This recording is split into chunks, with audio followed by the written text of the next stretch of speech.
Step number 8, this is where you're going to have some extras for your Instagram stories. So this is where you can do your polls, giveaways, stories, highlights, your swipe ups, which you can do after you have 10,000 followers.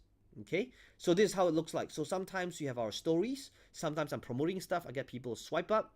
Sometimes it's just pure content where I get people to swipe up to a different channel, right? So example of different, this would be a poll, right, of a giveaway, and these are highlights. So notice the little circles over here. If you want to make a piece of content that's good and make it evergreen, you can put it as part of these highlights. A good type of content to put in here, if you already have a funnel, is actually testimonials. Image, if you're in fitness, your before after pictures of your client, because those pictures are usually, first of all, you won't be able to advertise them on Facebook. That's one of the fastest ways to get your account banned. But because it's organic, you can now feature them as part of your Instagram story highlights. You can create a folder called something like results or proof, right, and put it in there. So let's talk about timing. These are the times that I use for Facebook. Again, quote cards 8 in the morning, video over lunch, and people have a little bit more time to watch a short 3 to 5 minute video. Quote cards at 4, and long form posts because it takes longer to consume it at 10 o'clock at night.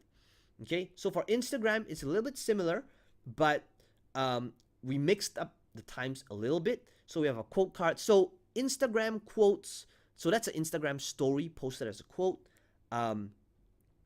The short video goes up at 2 o'clock.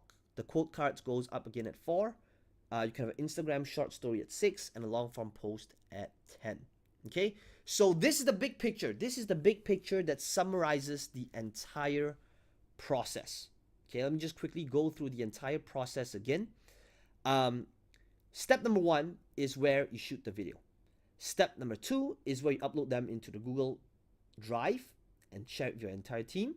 Step number 3 is where you repurpose the content for all and get it transcribed so that this transcription can be used for your subtitles, your quote cards, for your long form post, and your blog post.